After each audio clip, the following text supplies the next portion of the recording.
We are too strong. I'm the money line guy. Al York Sports. We are going to break down the NBA playoffs series sir. by series. Yes, sir. Let's get them, Will. Let's get them. This is all from a betting aspect right now.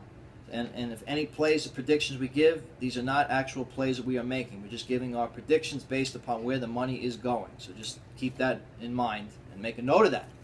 So first series, I'm going to look at the numbers here. Boston against Chicago. It opened up minus 900, and the Bulls were plus 500 on the take-back. Currently, 65% of the bets are coming in on the Bulls to win the series. Surprisingly, people don't believe in the Celtics in this series. I'm surprised too. It's 470 the Celtics are now, and 375 the Bulls. So what this tells me is a lot of people aren't believing in the Celtics. As I said, my prediction is the Celtics win this series in 6 games. Okay, I think it's going to be an intriguing series. Jimmy Butler and them are going to bring it. Dwayne Wade, but I like the Celtics in 6 also. Isaiah Thomas, Jay Crowder and company, Coach Stevens. I like them in 6 games. Right. Yeah, I definitely think that you're getting some value there. With the number coming down. But we'll see what happens there in that series. Should be certainly not a cakewalk for Boston. Right. Next series, Cleveland, Indiana. This one I was surprised. It was 50-50. The betting's pretty much down the middle as far as the series price. I guess that juicy number for Indiana is attracting money. Cleveland opened up minus 1350. They're down to 1100 as a favorite. Again, here I like the favorite here. I think Cleveland wins this series. I'm going to say in 5 games. I think it'll be competitive. Indiana played them tough down the stretch in that. It was a double overtime game in Cleveland. Right. Hard to take too much out of those games because Cleveland was kind of just, limping in at the end of the season, kind of just going through the motions. But Cleveland in 5 for me. Right. I think the fact that Cleveland is not clicking on all cylinders, it might take them this series here to start clicking.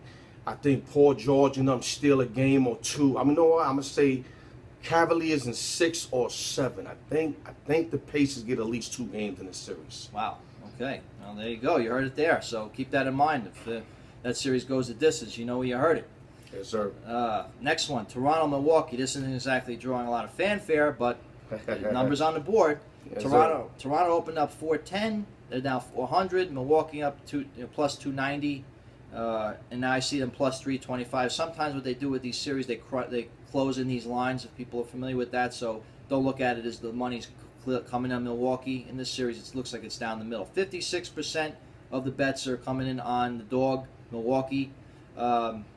Milwaukee, what was the last time they even won a playoff series? I can't remember. Young team. Right. I'm going to... Sidney Moncrief days. Right. Paul Pressey. Way back in the day, yeah. Bob Lanier, but then we'll leave it there. Right, and Junior Bridgman. Yeah, Junior Bridgman. Right, old school. How about Paul McKeskey? Man, I don't think there was ever a worse center in the league. I know. I'm going to go with Toronto in 5 here. I think Milwaukee will play them tough one of the first 2 games in Toronto, but I just think Toronto is too tough down the stretch, and I really do like them they're a pretty good second half team. I've followed them all year. Right. And the acquisition of Serge Ibaka don't hurt, and T.J. Tucker. Yeah, some playoff experience so with P.J. Ibaka. Tucker. Let me say it correct. P.J. Tucker. Right, from Phoenix. Yeah, and I think this is going to be a series. I'm going to make a long story short, where it's going to be a lot of close games, but Toronto pulls them out, and they'll probably be 4-1 Toronto. Yeah, Toronto's last couple of years, they've had historically tough times in the first round. I think this will be a first year where they, not every game will be a blowout, but they'll win the series with time to spare. Exactly. Okay, moving on. This is a series I'm interested in. Washington, Atlanta. Okay, this has got clear public perception. The only series I see it currently where it's clear public perception on a favorite, and it correlates to the line. Washington opened up 210. They're currently 225. So the money's on Washington there, and 70% of the bets are coming in on Washington as well. So the public is completely ignoring the Hawks here. And if you notice, the Hawks played pretty well down the stretch. Yes, they did. Yeah, I mean, they come back against the Cavaliers. They won in Cleveland. Still Jekyll and Hyde to me, but lately they ain't Jekyll and Hyde. The whole season they were Jekyll and Hyde. Lately they've been finishing the job. Yeah. So I think this is a live dog here. This is, historically, at least 1, if not 2 dogs win a playoff series in the first, round. Yeah, it does. Historically, it does happen like that. It's not as much as it used to be because it's best of 7, not best of 5 like it was, 10 years ago. Right. But this is the one series I'm going to go out on a limb and predict Atlanta wins the series in 6 games. Okay, John Wall, Bradley Beal, Otto Porter. I don't know, man. I just think they too deep for Atlanta. Their front court's bigger than them, and they solid. You know what I mean? I'm gonna go Wizards 6 or 7 on this series. Yeah. And my play strictly against the public here. This is not based on any type of matchup. I mean, and these are all predictions, Joe. We're not betting these. We just throwing predictions. Right, and this is the one series where I see lopsided action. No one taking Atlanta, so I'm going to be. We're not hedging our bets. Let me make it clear. We're not hedging our bets. Yeah. So Atlanta, to me, I think is the one series where the public's clearly against them. Right, so that's right. Going there. And Golden State, Portland. We have to talk about this, of course, because it's on the board. But let's call it like it is. Golden State opened up minus 6,000. That's 60 to 1. They're currently 70 to 1 to win the series. I'm going to say Golden State wins, sweeps them. I think one of the games is a game where Portland could win, but they won't win.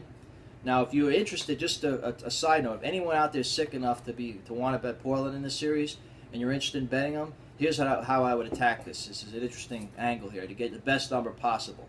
If you really think it could happen, wait for Portland to lose the first 2 games of the series, because remember, a series doesn't start until the road team wins on the other team's court, so they should lose the first 2 in Golden State. Then you should be able to get Portland, I would say, at maybe even 60 or 70 to 1 to win the series. And they really didn't do anything wrong. They just lost 2 games in Golden State.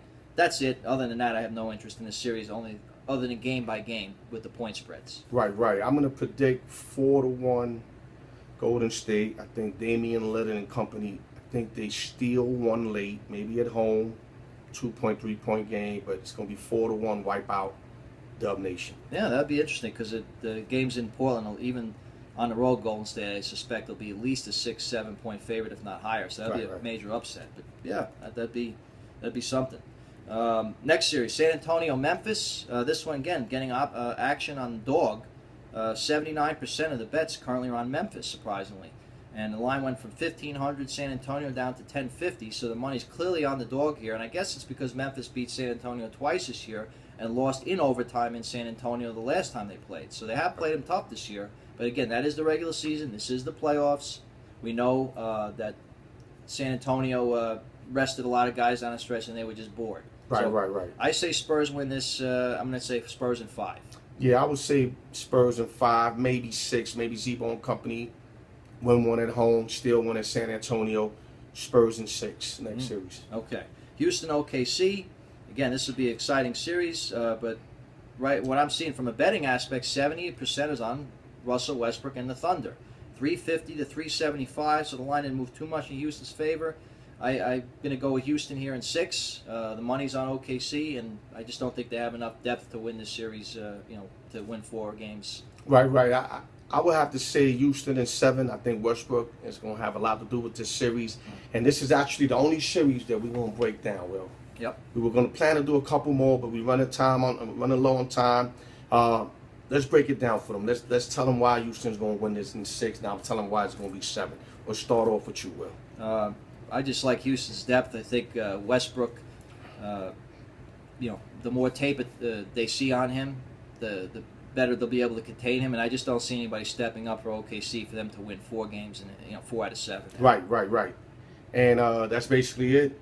Harden, I think he's got a lot to prove. He's not going to win the MVP. He knows he's not. He wants to prove to everybody he is the MVP. Right. And I like Houston's supplemental players. Ariza, Capella, Patrick Beverly. I think Beverly actually will do a great job on Westbrook in containing him in this series. That's the X factor to me. Yeah, that's definitely the X factor. You know what? I forgot about Beverly, the good job he does on Westbrook. I was thinking 7 games. I might have to reroute. I might have to say 6 because Beverly will contain Westbrook. He's not going to stop him, but he will contain him. OKC needs Adams to play big, Canada to play big. And where the hell is Oladipo at? Can somebody tell me where Oladipo's at? Because this guy was a beast in Indiana in college. They had high, thinking that this guy was going to be good in the NBA, and this guy ain't panning out. And I know it's hard to play with Westbrook because you can't get in no rhythm with Westbrook because it's all about Westbrook. But, I mean, these guys are basically not showing up. I mean, them triple-doubles, I don't want to hate on his triple-doubles, but one of my boys was telling me that it was kind of like a fake record because guys were letting him get rebounds, You know, they'll let him shoot. They're giving him the ball extra to get points, or if he needed assists, you know, etc. But, you know, I'm not going to hate on it. He got the record. God bless him. You know, I think he earned it, but I can see where my man went with it. But I'm going to say 6 games. I think Westbrook alone wins 2 games, and Houston in 6. They deeper, like you said. I like their bench. Dan Antoni, let me say, like the last time I said Adam in another video, right. Dan Antoni got Harden like basically a remake of Steve Nash and a bigger and stronger version of Steve Nash. Yep. So with that, Houston goes to the next level. OKC goes home early, but Westbrook gets the MVP, and that's where we at.